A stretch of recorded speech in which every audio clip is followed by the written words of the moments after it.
పెంచడానికి అవకాశం ఇచ్చిన అధ్యక్షుల వరకు కూడా మరి ప్రత్యేకమైన వందనాలు తెలియజేసుకుంటున్నాము. అయితే మరి గత 2 వారాల నుంచి నేను ఒక వాక్య భాగాన్ని మీతో పంచుకోవాలని ఆశపడుచున్నాను. మరి యొక్క వాక్య భాగం ఏమనగా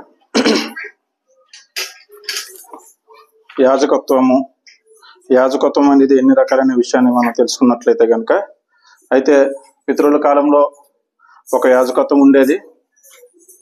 అప్పుడు మెల్కీషెదెకు అనే అతను అబ్రహాం దగ్గర యాజకత్వం చేసేవాడు దేవునికి. ఆ తర్వాత ధర్మశాస్త్ర కాలంలోని యాజకత్వం చేయడానికి ఓన్లీ లేవీయులకు మాత్రమే ఆ అధికారం ఉండేదన్నమాట. వాళ్ళు మాత్రమే యాజకత్వం చేసేవారు ధర్మశాస్త్ర కాలంలోని. ఆ తర్వాత ఇప్పుడు క్రైస్తవ కాలంలో వచ్చినట్లయితే కనుక ప్రతి సువార్థికుడు కూడా యాజకుడే. ఇక్కడ ధర్మశాస్త్ర కాలంలో చెప్పిన విధంగా లేవీలు మాత్రమే యాజకత్వం చేయాలనే రూలు యేసుక్రీస్తు వారి మరణం ద్వారా ఈ యొక్క అడ్డతార ఏదైతే ఉందో అది చిరిగిపోవడం జరిగింది. సో ఇప్పుడు పరిశుద్ధ స్థలము అతి పరిశుద్ధ స్థలం 2 ఒకటే మిర్జైన్ అని చెప్పేసి లేఖనాలు తెలియజేస్తున్నమాట. సో ఆ విధంగా అదే ధర్మశాస్త్ర కాలం లేదా ఇశ్రాయేల్ కాలంలో రమారమి ధర్మశాస్త్ర కాలం నుంచి క్రైస్తవ కాలం వరకు 1500 సంవత్సరాల కాలము. అయితే ఇశ్రాయేలీయులు దేవుని ఆరాధించడానికి యెరూషలేములోకి వెళ్ళేవారు. అయితే పితరులు మాత్రం దేవుణ్ణి ఆరాధించాలంటే ఎక్కడ కావాలంటే అక్కడ బలిపీఠం కట్టి దేవుణ్ణి ఆరాధించేవారు అనమాట. ఎక్కడ బలిపీఠం కడితే అదే దేవుని సన్నిధి పితరుల కాలంలో వారికి. సో అందు గురించి ఆ విధంగా వాళ్ళు ఆరాధించుకునేవారు. ఇన్ఫాక్ట్ అబ్రహాం కూడా అక్కడ ఎప్పుడు దేవుడిని ఆరాధించాలంటే అప్పుడు అక్కడ బలిపీఠం కట్టించుకొని అక్కడ దేవుణ్ణి ఆరాధించేవాడు. సో అదే అతనికి దేవుని సన్నిధి అని చెప్పి లేఖనాలు తెలియజేస్తున్నాం అనమాట. సో అంత మాత్రం కాకుండా అయితే మన ఇశ్రాయేలు యొక్క కనాను దేశానికి చేరడానికి 40 రోజులు కాస్త 40 సంవత్సరాలు పట్టింది. సో ఈ 40 సంవత్సరాల్లో కూడా వాళ్ళు దేవుణ్ణి ఆరాధించాలంటే గనక ప్రత్యక్షం గుడారం వేసుకొని ఆ గుడారంలో దేవుణ్ణి ఆరాధించేవారు అనమాట. సో ఆ విధంగా ఈ ప్రత్యక్షపు గుడారం కూడా వాళ్ళకి నచ్చిన విధంగా, లేదంటే వాళ్ళు ఏదైతే ఊహించుకుంటారో ఆ విధంగా, లేదంటే ఎవరైతే ఇంజనీర్ ఉన్నారో ఎవరైతే డిజైనర్ ఉన్నారో వాళ్ళకి అనుగుణంగా వేయబడలేదు. కానీ దేవుడు మోసేకి చూపించారన్నమాట, ఈ యొక్క ప్రత్యక్ష గుడారం ఇలాగే ఉండాలి. సో ఆ విధంగా మందిరాన్ని నిర్మించి మీరు అక్కడ ఆరాధన చేయండి అని చెప్పేసి ఆ మోసేకి దేవుడు చూపించడం. సో దేవుడు చూపించిన విధంగా మోసే ప్రత్యక్ష గుడారాన్ని నిర్మించడం, అందులో వాళ్ళందరూ కూడి దేవుని ఆరాధించడం అనేది జరిగిందనమాట. అయితే దావీదు రాజుగా ఉన్నప్పుడు దావీదు అనుకునేవాడు, నేను ఇంత పెద్ద మహా కోటలో నేను జీవిస్తున్నాను.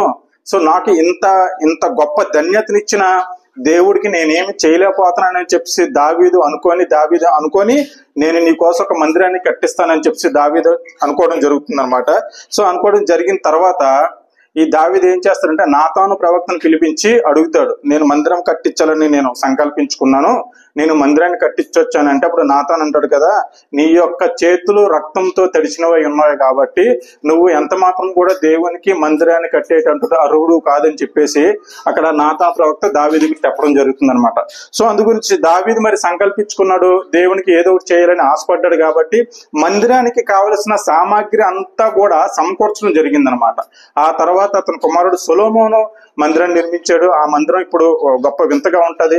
ఆ మందిర నిర్మాణం కూడా చాలా మెండుగా ఉంటది, చాలా గొప్పగా ఉంటది అనమాట. ఆ మందిర నిర్మాణం కూడా అదంతా కూడా దేవుని యొక్క సంకల్పం అని చెప్పి లేఖనాలు తెలియజేస్తున్నాయి అనమాట. అయితే మొదట్లో మనం చెప్పుకునే విధంగా ధర్మశాస్త్రం రాకముందు యాజకత్వం మెల్కీషెదెకు అని అతను చేసేవాడని చెప్పి అన్నాను కదా. అది ఒకసారి వచనం తీసుకున్నట్లయితే కనుక ఆదికాండము 14వ అధ్యాయం తీసుకున్నట్లయితే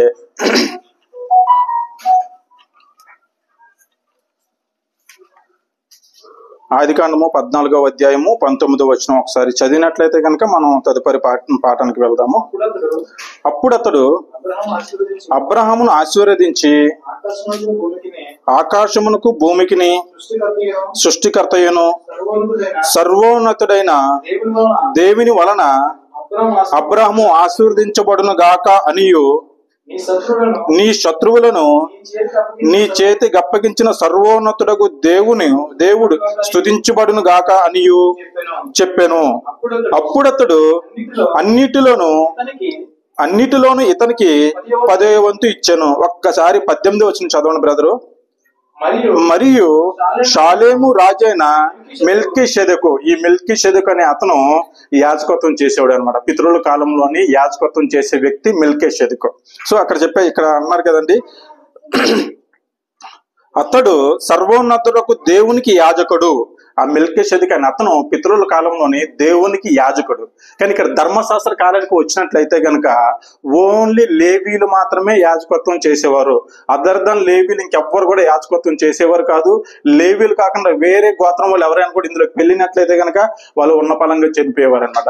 సో ఆ విధమైన విధానం ధర్మశాస్త్ర కాలంలో విధించబడిందని చెప్పి లేఖనాలు తెలియజేస్తున్నమాట. అయితే యాజకులైన లేవీల గురించి మనం ఒకసారి తెలుసుకున్నట్లయితే గనక యాకోబు మొదటి భార్య అయిన మూడో సంతానము లేవి. మూడో సంతానంగా పుట్టిన అతనికి లేవి అని పేరు పెట్టారు. సో వాళ్ళు లేవి గోత్రం వాళ్ళని చెప్పి లేఖనాలు తెలియజేస్తున్నాయి. ఆదికాండం 29:34 తీసుకున్నట్లయితే గనక ఆదికాండము 29:34 వచనం, ఆమె మరలా గర్భవతి అయి కుమారుని కని తుదకు ఈసారి నా పెనిమిటి నాతో హత్తుకొని ఇండును, అతనికి 3 కుమారులను కంటిననుకొనెను, అందుచేత అతనికి లేవి అను పేరు పెట్టును. ఈ చాలు బ్రదర్. అయితే ఈ లేవి వంశం వాళ్ళు యాకోబు మొదటి భార్య అయిన మూడో సంతానంగా ఉన్నవారు అనమాట. సో మూడో సంతానంగా పుట్టడం చేత అందరికి లేవిలు అని పేరు పెట్టడం జరిగింది. ఆ గోత్రాలు కూడా చూసుకున్నట్లయితే యాకోబు 12 మంది సంతానాన్ని ఒక్కొక్క గోత్రంగా మనకి ఇక్కడ తెలియజేస్తాను అనమాట. అయితే మొదటి గోత్రము రూబేను, సిమియోను, లేవి గోత్రము, యూదా గోత్రము, దాను, నఫ్తాలి, గాదు, ఇషాయేరు, ఆషేరు, జబులోను. ఈ 12 గోత్రంలో కూడా మూడో గోత్రమైన లేవీలు మాత్రమే ఈ యాజకత్వం చేసేవారని చెప్పి లేఖనాలు తెలియజేస్తున్నాయి అనమాట.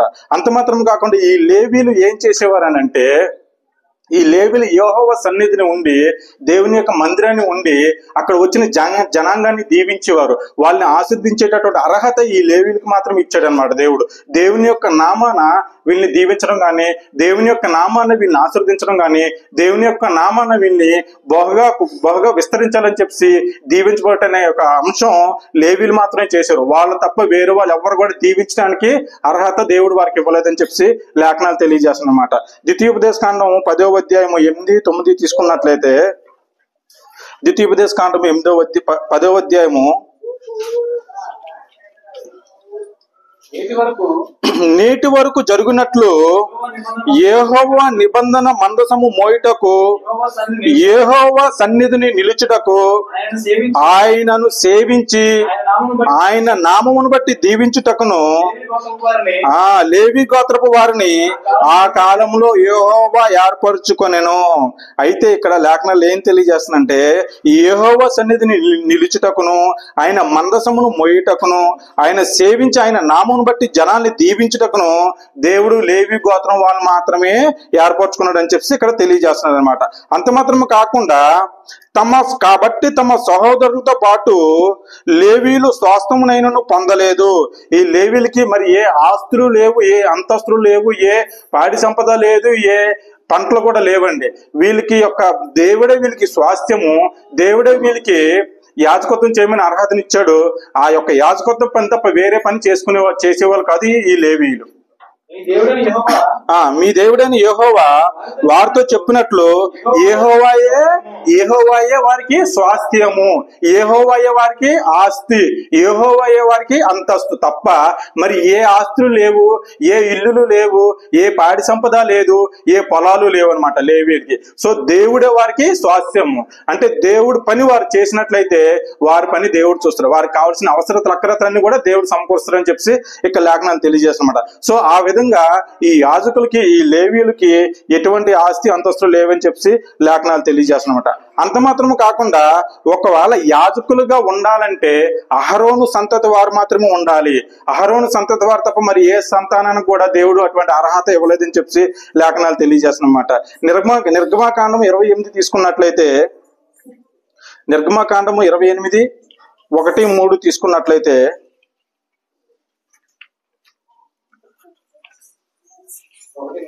అవును బ్రదర్, నిర్గమాకాండము 28వ అధ్యాయము 1వ 1-3 మరియు నాకు యాజకత్వము చేయుటకై నీ సహోదరుడైన అహరోనును అతని కుమారులను అనగా అహరోను కుమారులనైన నాదాబును అబీహులను ఎలియాజరును ఈతామారును ఇశ్రాయేలు నుండి నీ కొరకు పిలిపించుకొనుము. అయితే ఇక్కడ చాలు బ్రదర్. అయితే ఇక్కడ యాజకత్వం చెయ్యాలి అని అంటే తండ్రి అయిన యెహోవా మోషేకి ప్రత్యక్షమే చెప్తున్నాడు అనమాట. అయితే నాకు యాజకత్వం చేయుటగా నీ సహోదరుడైన అహరోనును వారి సంతానాన్ని వారి కుమారుల్ని మాత్రమే పిలిపించు అని చెప్పేసి ఇక్కడ లేఖనాలు తెలియజేస్తున్నమాట. అంటే ఇక్కడ యాజకత్వం చెయ్యాలి అని అంటే గనక అహరోను సంతతి వారు మాత్రమే అయి ఉండాలని చెప్పేసి లేఖనాలు తెలియజేస్తున్నాయి. సో ఇప్పుడు కూడా కొంతమంది ఏం చేస్తున్నారంటే, కొంతమంది బోధకులు నేను యాజకత్వం చేస్తున్నాను, యాజకుని ఇలా ఇబ్బంది పెట్టకూడదు, యాజకుని ఇలా ప్రశ్నించకూడదు అనేటటువంటి తత్వాన్ని ఇంకా తీసుకొచ్చి బోధకులు కూడా లేకపోలేరు ఈ కాలంలో. సో విషయం ఏంటంటే యేసుక్రీస్తు వారి మరణము ద్వారా ఈ యొక్క అడ్డతర అనేది తీసివేయబడ్డది. ఇప్పుడు పరిశుద్ధ స్థలం అతి పరిశుద్ధ స్థలం 2 ఒకటే అని చెప్పి లేఖనాలు తెలియజేస్తున్నాయి. ఇప్పుడు సువార్త చేసే ప్రతి సువార్తకుడు కూడా యాజకుడి కిందే కన్సిడర్ చేయాలని చెప్పి లేఖనాలు తెలియజేస్తున్నాయి అన్నమాట. సో అంత మాత్రమే కాకుండా సంఖ్యాకాండము 18వ అధ్యాయం తీసుకున్నట్లయితే, సంఖ్యాకాండం 18వ అధ్యాయము 1వ వచనం చదవండి బ్రదరు. అక్కడ కూడా ఇదే ఉంటది. యెహోవా అహరోనుతో ఇట్లనెను, నీవును నీ కుమారులను నీ తండ్రి కుటుంబమును పరిశుద్ధ స్థలపు సేవలోని దోషములకు ఉత్తరవాదులు. మీరు పరిశుద్ధ స్థలంలో గాని పరిశుద్ధ స్థలంలో గాని మీరు ఏ దోషానికి గురైనా కూడా దానికి రెస్పాన్సిబిలిటీ మీదే. ఆ యొక్క దోషాలకి మీరే ఉత్తరవాదులని కూడా దేవుడు ఇక్కడ చెప్పడం జరిగింది అనమాట. అంటే ఇక్కడ మన ఇక్కడ లోకల్ లాంగ్వేజ్ చెప్పాలంటే ఎవడి కర్మకి ఆడే బాధ్యుడు, ఎవడు తప్పు చేస్తే వాడే బాధ్యుడు అనే విధంగా ఇక్కడ లేఖనాలు తెలియజేస్తున్నాడు. అంటే ఇక్కడ ఆ పరిశుద్ధ స్థలంలోకి వెళ్ళినా అతి పరిశుద్ధ స్థలంలోకి వెళ్ళినా కూడా నీ యొక్క తప్పుకి నువ్వే ఉత్తరవాదివి అని చెప్పి ఇక్కడ లేఖనాలు తెలియజేస్తున్నాను అనమాట. అంత మాత్రమే కాకుండా ఇక్కడ అహరోనును మాత్రమే అహరోనును మాత్రమే ప్రధాన యాజకుడిగా ఇక్కడ నియమించబడ్డాడు దేవుడు. ఆ ప్రధాన యాజకుడిగా నియమించబడ్డాడు అంటే అది అహరోను ఇష్టమో, లేదంటే తన సహోదరు మోసే ఇష్టమో, లేదంటే తన కుమారుల ఇష్టమో, లేదంటే వాళ్ళు ఏమైనా ఒక ఎన్నికలు పెట్టి ఆయన ఏమైనా ఎన్నుకున్నారంటే అది కాదండి. దేవుని యొక్క ఇష్ట ప్రకారమే అహరోనుని ప్రధాన యాజకుడిగా నియమించబడ్డాడని చెప్పి లేఖనాలు తెలియజేస్తాను అనమాట. ఆ ప్రధాన యాజకుడిగా దేవుడే నియమించాడు గాని మనం నియమించుకోలేదు, వాళ్ళ అన్నదమ్ములు నియమించుకోలేదు, వాళ్ళ అక్కజల్లు నియమించుకోలేదు అని చెప్పి లేఖనాలు తెలియజేస్తున్నమాట. హెబ్రీయులకు రాసిన పత్రిక 5వ అధ్యాయం 4వ వచనం తీసుకున్నట్లయితే గనక ప్రధాన యాజకుడిగా అహరోను మాత్రమే ఉండాలని చెప్పేసి దేవుడు చెప్పడం జరిగింది అనమాట. సో ఆ విధంగా ప్రధాన యాజకుడిగా అహరోను మాత్రమే నియమించాడు దేవుడు. వాళ్ళు మనుషులు నియమించిన నియమకం కాదని చెప్పి హెబ్రీయులకు రాసిన పత్రిక 5వ అధ్యాయం 4వ వచనంలో తెలియజేస్తున్నారు. మరియు ఎవడును ఈ ఘనత తనకు తానే వహించుకున్నాడు గాని అహరోను పిలువబడినట్టుగా దేవుని చేత పిలువబడిన వాడే ఈ ఘనత పొందును. అంటే ఇక్కడ మరియు ఎవడును ఈ ఘనత అనే విషయం వచ్చినట్లయితే ఒక్కసారి 5వ అధ్యాయం 1వ వచనం చదవని బ్రదరు అర్థమవుతుంది. 1వ వచనం, ప్రతి ప్రధాన యాజకుడును మనుష్యుల నుండి ఏర్పరచబడిన వాడై పాపముల కొరకు అర్పణలను బలులను అర్పించుటకు దేవుని విషయమై కార్యములు జరిగించుటకు మనుష్యుల నిమిత్తమును నియమించబడిను. అంటే ఈ అహరోను ప్రధాన యాజకుడుగా మనుష్యుల నిమిత్తము దేవుడు నియమించబడ్డాడని చెప్పి ఇక్కడ లేఖనాలు తెలియజేస్తున్నమాట. అంటే బలులు అర్పించుటకు, దేవుని సేవించుటకు, ఇశ్రాయేలు జనాంగాన్ని దీవించుటకు దేవుడు అహరోన్ని ప్రధాన యాజకుడిగా నియమించాడని చెప్పి ఇక్కడ హెబ్రీయుల గ్రంథకర్త తెలియజేస్తున్నాడు. అంత మాత్రం కాకుండా ఇక్కడ యాజకుడిగా ఉండాలంటే వాళ్ళు శరీరంలో ఎటువంటి లోపం కూడా లేనివారే ఉండాలి, శరీరంలో ఎటువంటి బలహీనత లేనివారే ఉండాలి, శరీరంలో ఎటువంటి అంగవైకల్యము లేనివారే ఉండాలి. అటువంటి వారిని మాత్రమే యాజకులుగా నియమించబడ్డారని చెప్పి ఇక్కడ లేఖనాలు తెలియజేస్తున్నమాట. అంటే ఒకడు అహరోను లేవి వంశంలోనే అహరోను సంతతి వారే యాజకులుగా ఉండాలంటే వారి సంతతిలో ఉన్న వారందరూ కూడా చాలా పర్ఫెక్ట్ గా ఉండాలండి. వారి యొక్క దేహదారుడు చాలా మంచిగా ఉండాలి, వారు ఎటువంటి అంగవైకల్యాన్ని కలిగి ఉండకూడదు, ఎటువంటి గుడ్డితనాన్ని కలిగి ఉండకూడదు, ఎటువంటి గుజ్జుతనాన్ని కలిగి ఉండకూడదు, ఎటువంటి కంటిలో పువ్వుగాని కలిగి ఉండకూడదు, ఎటువంటి చెయ్యి విరిగినా కూడా కాలు విరిగినా కూడా ఎటువంటి బలహీనత ఉన్నా కూడా వారి యాజకులుగా పని పనికిరారని చెప్పి లేఖనాలు తెలియజేస్తున్నాయి అన్నమాట. మనం లేవీలు రాసిన లేవీకాండం తీసుకున్నట్లయితే 21:16, లేవీకాండం 21వ అధ్యాయము 16 వచనం ఒకసారి తీసుకున్నట్లయితే అక్కడ తెలియజేస్తున్నారండి. వచనాలు చాలా చక్కగా తెలియజేస్తున్నారు. ఎటువంటి వారు యాజకులకు అర్హులు అవుతారని చెప్పేసి. ఒక్క నిమిషం, 21వ అధ్యాయము 16 వచనం చదవండి బ్రదర్. మరియు యెహోవా మోసేకు ఇలాగ సెలవిచ్చాను. తండ్రి అయిన యెహోవా దేవుడు మోసేతో చెప్తున్న మాటలండి ఇవి. ఇలా సెలవిచ్చాడు. చదవండి. నీవు అహరోనుతో ఇట్లనుము, నీ సంతతి వారిలో ఒకనికి కలంకం ఏదైనాను కలిగిన ఎడలా అతడు తన దేవునికి ఆహారం అర్పించుటకు సమీపించకూడదు. ఏదైనా కలంకమైనను ముడతైనను మచ్చైనను ఏదైనా ఉంటే గనక దేవునికి ఆహారం అర్పించడానికి దేవుని దగ్గరికి సమీపించకూడదు అని చెప్పి తెలియజేస్తున్నాయి అనమాట. అంత మాత్రమే కాకుండా చదవండి బ్రదరు. ఏలయనగా ఎవని యందు కలంకం ఉండునో వాడు గ్రుడ్డివాడే కాని, కుంటివాడే కాని, ముక్కిడివాడే కాని, విపరీతమైన అవయవములు గలవాడే గాని, కాలైనను చేయైనను విరిగిన వాడే గాని, గూనివాడే గాని, గుజ్జివాడే గాని, కంటిలో పువ్వు గలవాడే గాని, గజ్జి గలవాడే గాని, చిరుగుడు గలవాడే గాని, వృషణమును నలిగిన వాడే గాని మంది సమీపించకూడదు. సో ఈ విధమైన లోపాలు ఉన్న ఎవరు కూడా దేవుని సమీపించకూడదు. ఒకవేళ దేవుని సమీపించినట్లయితే గనక అంటే దేవుడికి విరుద్ధంగా నడిచిన వారు అవుతారు. వారు అక్కడే చంపబడదురని చెప్పి మనకి లేఖనాలు ఉదాహరణగా చెప్పిన లేఖనాలు కూడా లేకపోలేదు. నాదాబు అబీహులు తన తమ్మని అగ్ని కాకుండా వేరొక అగ్ని తీసుకొస్తే ఏమైందండి? ఆ మందిరంలోనే ఆ యెహోవా సన్నిధి నుంచి ఒక అగ్ని వచ్చి వాళ్ళని కాల్చి వేసింది, దహించి వేసింది అనమాట. సో ఆ విధంగా దేవుడు చెప్పిన నియమాల్ని అనుసరించి నడిచినట్లయితే వారు సజీవ సంఖ్యలో ఉంటారని చెప్పేసి ఇక్కడ లేఖనాలు తెలియజేస్తున్నమాట. అంత మాత్రమే కాకుండా ఈ యొక్క యాజకులకి ప్రత్యేకమైన నియమాలు కూడా కలవన్నమాట. వీళ్ళు ఎలా పడితే అలాగా ఉంటే ఇక్కడ దేవుడు అంగీకరించడని చెప్పి లేఖనాలు తెలియజేస్తున్నాయి. అదే అధ్యాయము 1 నుంచి చదవండి బ్రదరు. 21వ అధ్యాయమే 1 నుంచి చదివినట్లయితే వీరి యొక్క నియమాలు ఇక్కడ తెలియపరుస్తున్నాయి అనమాట. వీళ్ళు ఏ నియమ నిబంధనలు కలిగి ఉండాలి, ఏ విధమైన ప్రవర్తన కలిగి ఉండాలి అని చెప్పి ఇక్కడ లేఖనాలు తెలియజేస్తున్నాయి. చెప్పండి, చదవండి. మరియు యెహోవా మోషేతో ఇట్లనెను, యాజకులకు అహరోను కుమారులతో ఇట్లనుము, మీలో ఎవడను తన ప్రజలలో శవమును ముట్టుట వలన తను అపవిత్రపరుచుకొనరాదు. అయితే ఇదంతా ఒకసారి మీరు అవకాశం చిక్కినప్పుడు చదవండి బ్రదర్. ఈ అధ్యాయం అంతా కూడా అదే ఉంటది. అందులో ముఖ్యంగా మనం తెలుసుకున్నట్లయితే కనుక 5వ వచనం చదవండి. వారు తమ తలలు బోడి చేసుకొనరాదు, గడ్డప పక్కలను క్షౌరము చేసుకొనరాదు, కత్తితో దేహమును కోసుకొనరాదు. వారు తమ దేవునికి ప్రతిష్టమైన వారుగా ఉండవలను. కావున వారు తమ దేవుని నామమును అపవిత్రపరచరాదు. సో మనకి రెగ్యులర్ గా తెలిసిన కొన్ని నియమ నిబంధనలు నేను చదివించాను. ఈ అధ్యాయం అంతా కూడా ఆ విధమైన విధానమే ఉంటది అనమాట. అయితే వాళ్ళు తన తలను బోడి చేసుకొనరాదు, గడ్డం యొక్క ప్రక్కలను క్షౌరము చేసుకొనరాదు, కత్తితో దేహములు కోసుకోరాదు, అంటే సుసైడ్ చేసుకోరాదు, ఆత్మహత్యలు ప్రయత్నించకూడదు అని చెప్పి ఇక్కడ లేఖనాన్ని తెలియజేస్తున్నారు. సో ఈ విధంగా ఈ యాజకులకి ప్రత్యేకమైన నియమ నిబంధనలు కలవని చెప్పి లేఖనాలు తెలియజేస్తున్నాయి. అంత మాత్రం కాకుండా వారు జార స్త్రీనే గాని భ్రష్టురాలనే గాని పెళ్లి చేసుకొనకూడదు. పెనిమిటి విననాడిన ఆ స్త్రీని పెళ్లి చేసుకొనకూడదు. చాలు బ్రదర్, చాలు. సో ఈ విధమైన నియమాలు, ఈ యొక్క నియమ నిబంధన కలిగి ఉండాలి వాళ్ళు. ఆ విధంగా కలిగి ఉన్నట్లయితే వాళ్ళు యాజకులుగా ఎంచబడతారని చెప్పి ఇక్కడ లేఖనాలు తెలియజేస్తారన్నమాట. సో ఈ విధంగా లేవీలు ఈ విధమైన విధానంలో వాళ్ళు ఉన్నట్లయితే వాళ్ళు యాజకులే ఎంచబడతారని చెప్పి ఇప్పుడు వరకు చదివిన లేఖనం అనేది తెలియజేస్తున్నాయి. సో అంత మాత్రమే కాకుండా ధర్మశాస్త్ర కాలంలో మనం మందిర నిర్మాణాన్ని చూసుకున్నట్లయితే కనుక ఇక్కడ బోర్డులో వేసిన విధంగా ధర్మశాస్త్ర కాలంలోని మొదటగా ఆవరణం అనే ఏదైతే ఉందో ఆవరణం ఉంటది. ఈ ఆవరణంలోని మొదటగా బలిపీఠం ఉంటది.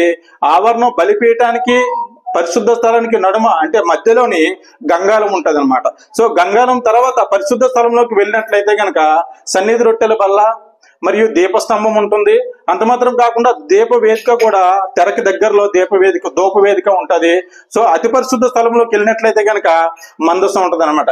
ఇది అప్పుడు ప్రత్యక్ష గుడారం యొక్క నమూనా ఇది. సో ప్రత్యక్ష గుడారం వారు ఆ విధంగా వేసుకునేవాళ్ళు. ఈ ప్రత్యక్ష గుడారాన్ని కూడా ఎలాగ కట్టేవారంటే అదంతా కూడా దేవుడు మోషేకు చూపించడం జరిగింది అనమాట. నువ్వు ప్రత్యక్ష గుడారాన్ని ఎలా నిర్మించాలి, మందసాన్ని ఎలా తయారు చేయాలి, బలిపీఠంను ఎలా తయారు చేయాలి, గంగాళంను ఎలా తయారు చేయాలి, లేదంటే దీప స్తంభమును కానీ ధూప వేదికను కానీ మందసాన్ని కూడా ఎలా తయారు చేయాలో లేఖనాలు క్లియర్ కట్ గా చెప్పారండి.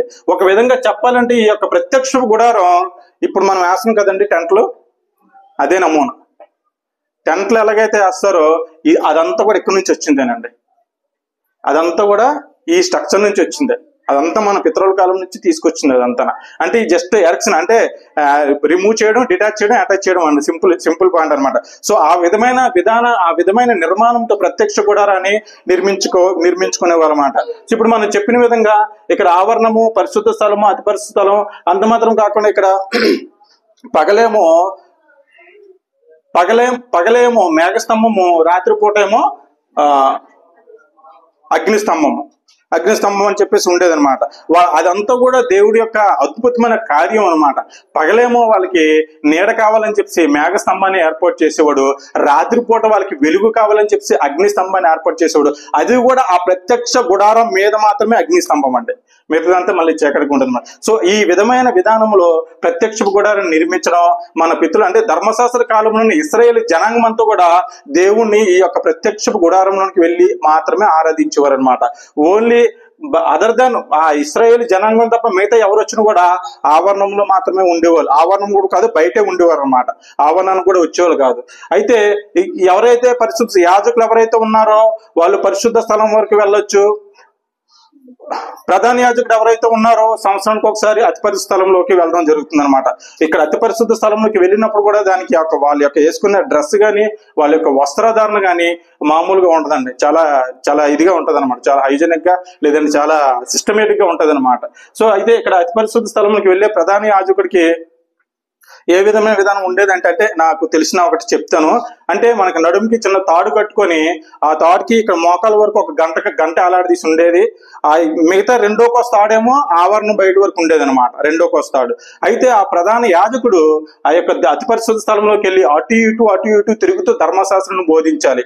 ఒకవేళ అతని యొక్క మనసులో అతని యొక్క హృదయంలో ఏదైనా చెడు తలంపు వచ్చినట్లయితే కనుక ఆ తలంపును అనుసరించి దేవుడు అప్పటికప్పటికే ప్రధాన యాజకుడిని చంపేసేవారు అనమాట. సో ఆ విధమైన విధానం పరిశుద్ధ స్థలంలో, నువ్వు పరిశుద్ధ స్థలంలోకి వెళ్ళాలంటే గడగడ వనకాలన్నమాట. ఆ విధమైన విధానం ఉండేది.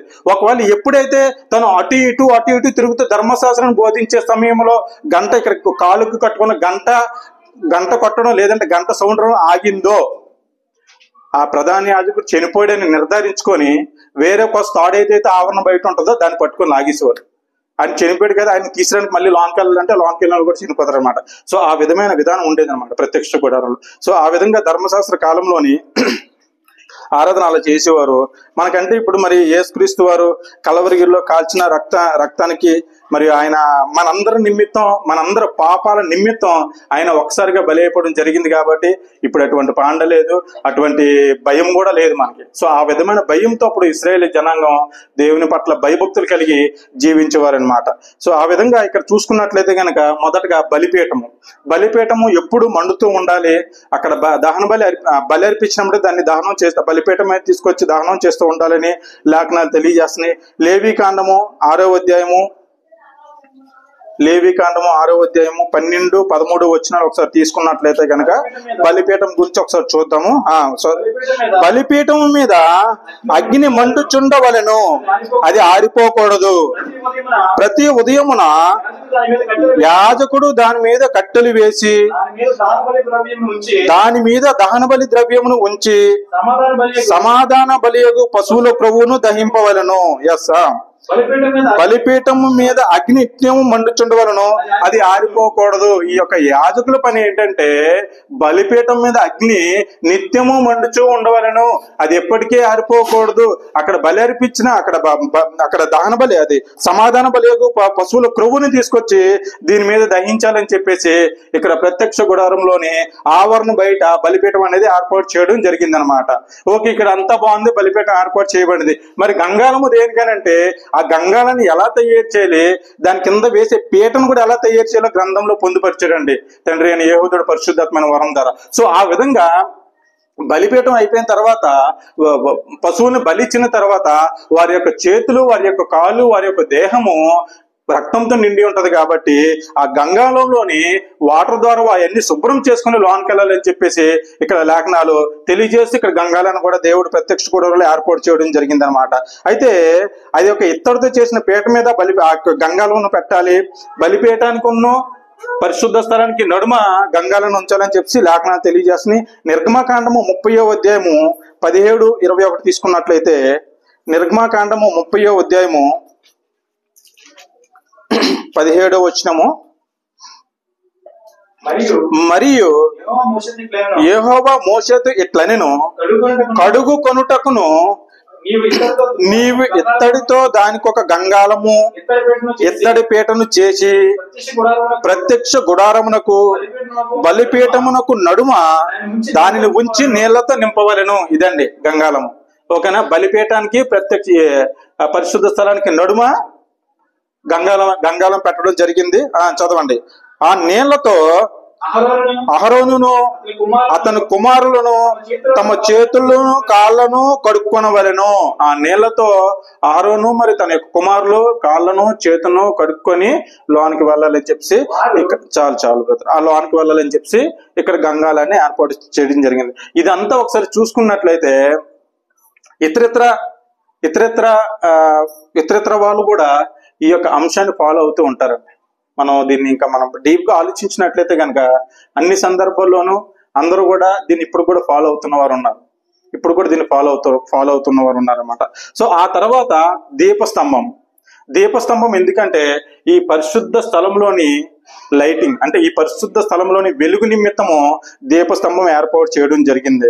అయితే వాటి మొగ్గలు, వీటి యొక్క కొమ్మలు, ఈ కాండం అంతా కూడా ఒకటే షేప్ అయి ఉండాలి, ఒకటే మెటల్ లాంటి పదార్థం అయి ఉండాలన్నమాట. అంటే సింగిల్ స్ట్రోక్ అనమాట. దాని జాయింట్లని అయ్యని పెట్టే పని లేకుండా సింగిల్ గా ఉండాలి. అది కూడా ఒక ఆర్టిస్ట్ చెక్కిందనిలా కనబడాలని చెప్పి లేఖనాలు తెలియజేస్తున్నాం అనమాట. అయితే నిర్గమకాండము 25, 36, 37 తీసుకున్నట్లయితే కనుక నకిషి పనిగా ఉండాలని చెప్పి లేఖనాలు తెలియజేస్తున్నాయి. నిర్గమకాండము 25వ అధ్యాయము 36, 37 వచనాలు. వాటి మొగ్గలు వాటి కొమ్మలు దానితో ఏకకాండ మగును, అదంతయు మేలిమి బంగారముతో చేయబడిన ఏకాండమైన నకిషి పనిగా ఉండవలెను. ఇక్కడ నకిషి పని అంటే మంచి కళాకారుడు చేసే పని అర్థం అనమాట. ఫర్ ఎగ్జాంపుల్ అంటే ప్రొఫెషన్ అనమాట. నకిషి పని అంటే ప్రొఫెషనల్ చేసే పనిలాగా ఉండాలని చెప్పి ఇక్కడ లేఖనాలు తెలియజేస్తున్నాయి అనమాట. చదవండి. నీవు దానికి 7 దీపములను చేయవలెను, దాని ఎదుట వెలిగించినట్లు దాని దీపములు వెలిగింపవలెను. అంటే అక్కడ వెలుగు నిమిత్తము ఆ దీపాలు వెలిగించాలి.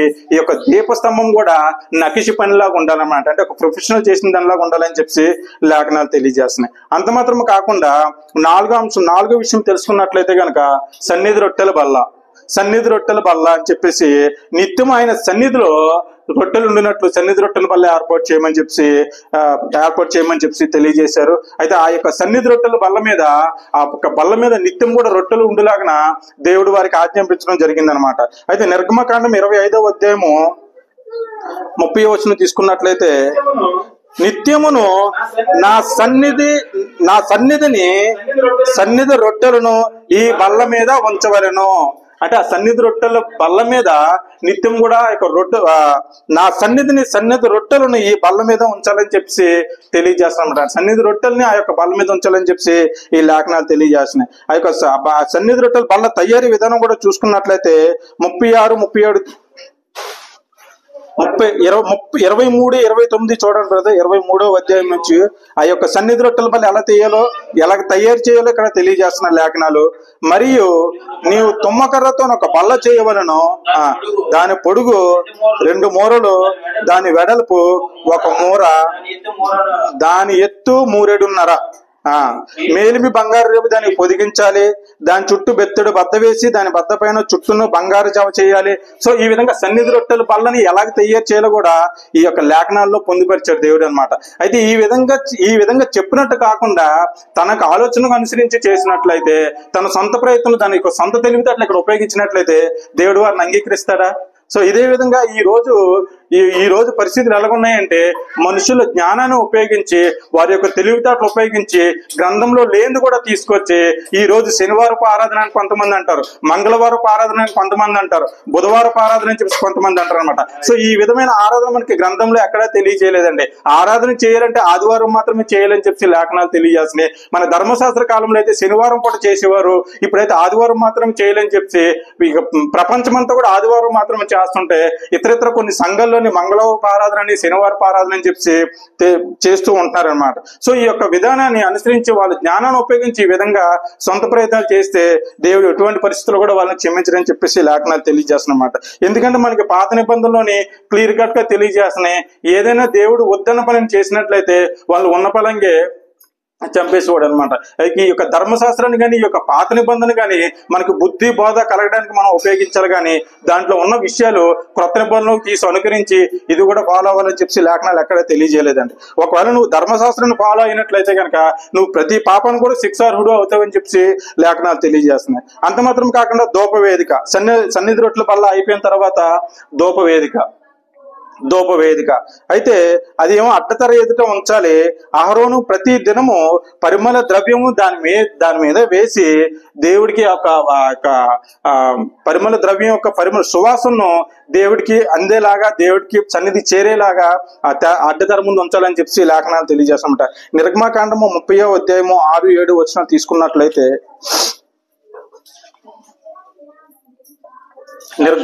నిర్గమకాండము 30వ అధ్యాయము 6-7 వచనాలు, సాక్ష్యపు మందసము నొద్ద నుండు అడ్డతర ఎదుట అనగా శాసనముల మీద కరుణాపీఠము ఎదుట నీవు దాన్ని ఉంచవలెను, అక్కడ నేను నిన్ను కలుసుకుందును. అంటే దేవుడు కలుసుకుంటాను, అక్కడ నేను నిన్ను కలుసుకుంటాను అని చెప్పి అహరోనుతో చెప్తున్నాడండి.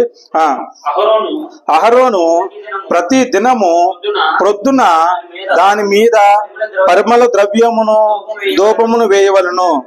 అతడు ఆ ప్రదీపములను చక్కపరిచినప్పుడు దాని మీద ఆ ధూపము వేయవలను. అయితే దేవుడు ఆ ప్రత్యక్ష ఆ తెర దగ్గర కలుసుకుందని చెప్పి ఇక్కడ కరుణాపీఠం దగ్గర కలుసుకున్నాను చెప్పి తెలియజేస్తున్నాడు. సో నేను కలుసుకున్న టైంలో నువ్వు ఇక్కడ ధూపం వేయాలని చెప్పి కూడా లేఖనాలు తెలియజేస్తున్నాడు. సో అది ధూపవేదిక యొక్క పని, అంటే ధూపవేదిక యొక్క ఇంపార్టెన్స్ అదనమాట. అంత మాత్రం కాకుండా ఈ తెర గురించి చూసుకున్నట్లయితే ఈ తెర ఏం చేస్తుందంటే పరిశుద్ధ స్థలాన్ని అతి పరిశుద్ధ స్థలాన్ని వేరుపరుస్తుంది అనమాట. వేరుపరచడానికి తెర అవతల ఉన్నది అతి పరిశుద్ధ స్థలం, యువతల ఉన్నది పరిశుద్ధ స్థలం అని చెప్పి ఇక్కడ లేఖనాలు తెలియజేస్తున్నాయి. పరిశుద్ధ స్థలంను అతి పరిశుద్ధ స్థలంను వేరు చేయను అని చెప్పి నిర్గమకాండ 26-33 తీసుకున్నట్లయితే 26వ అధ్యాయము 33వ వచనం 33 చదవండి. ఆ అడ్డతరను ఆ కొలుకుల క్రింద తగిలించి సాక్ష్యపు మందసము అడ్డతర లోపలికి తేవలను. ఆ అడ్డతర పరిశుద్ధ స్థలమును అతి పరిశుద్ధ స్థలమును వేరు చేయను. ఈ యొక్క మందసాన్ని ఏం చేయాలంటే తెర అవతలకి తీసుకొచ్చి పెట్టాలి. మందసం తెర అవతలకి తీసుకొచ్చి పెట్టాలి. ఈ యొక్క తెర పరిశుద్ధ స్థలమును అతి పరిశుద్ధ స్థలమును డివైడ్ చేస్తుంది, వేరు చేస్తుంది అనమాట. సో అది తెర యొక్క ఇంపార్టెన్స్. అంత మాత్రం కాకుండా మందసం గురించి అందరికి తెలిసిందే. అది ఎలా చేయాలని చెప్పి నిర్గమకాండ 25వ అధ్యాయం 10వ వచనంలో తెలియజేశాడు. 10 నుంచి 21 వరకును కొంత పోర్షన్ చదవండి బ్రదర్. వారు తుమ్మకరుతో ఒక మందసము చేయవలను. వారు తుమ్మకరు దాని యొక్క పొడవెంత, దాని వెడల్పెంత, దాని మేలిమి బంగారం రేకును పొదిగించాలా వద్దా, లోపల ఎలాగుండాలి, బయట ఎలాగుండాలి, దానికి అటుపక్క 2 ఉంగరాలు ఉండాలి. చూడండి ఒకసారి చదవండి. 12వ వచనం చదవండి డైరెక్ట్ గా. దానికి 4 బంగారు ఉంగరములను పాతపోసి ఒక ప్రక్కను 2 ఉంగరములను ఎదుటి ప్రక్కను 2 ఉంగరములు ఉండినట్లు దాని 4 కాళ్ళను వాటికి వేయవలెను. అయితే ఈ మందసం యొక్క స్ట్రక్చర్ ఎలాగ ఉంటదంటే, ఇప్పుడు మీరు ఇప్పుడు ప్రస్తుతం ఉన్న పరిస్థితిలో మీరు చూసినట్లయితే మీరు ఎప్పుడైనా గమనించారు లేదు, ఇక్కడొక రింగు, ఇక్కడొక రింగు, ఇక్కడొక రింగు, ఇక్కడొక రింగు, ఇక్కడ 2 కర్ర ఉంటదండి. ఇటొకిద్దరు మోస్తారు. ఆ మోసే బాధ్యత అహరోను సంతతి వారిదే. ఈ మోస్తున్నారు కదని చెప్పి మందసాన్ని పట్టుకుంటే వాళ్ళు చచ్చిపోతారు. దేవుడు ఎవరికి ఏ పని నియమించాడో ఆ పని మాత్రమే చెయ్యాలి.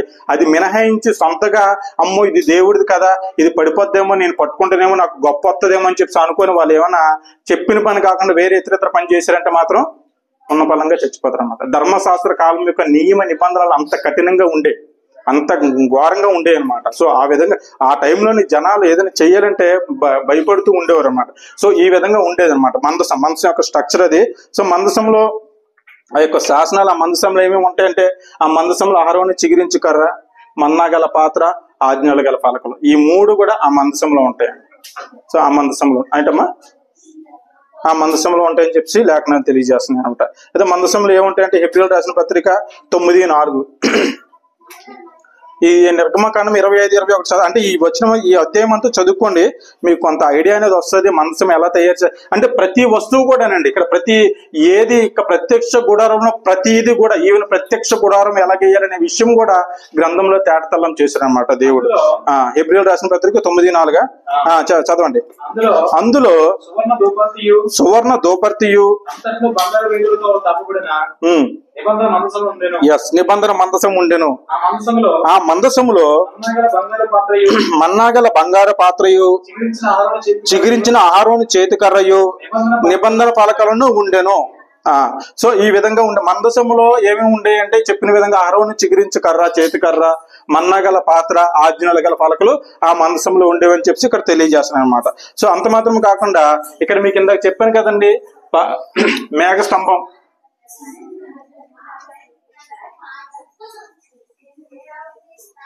అగ్నిస్తంభం,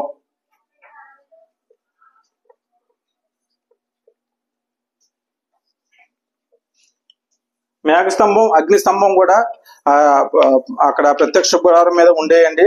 నిర్గమకాండము 33:9 తీసుకున్నట్లయితే పగలంతా మేఘస్తంభం ఉండేది, వాళ్ళకి ఎండ తగలకుండా, ఇశ్రాయేలు జనానికి ఎండ తగలకుండా పగలంతా కూడా మేఘస్తంభం ఉండేదని చెప్పి నిర్గమకాండం 33:9 తెలియజేస్తున్నారు.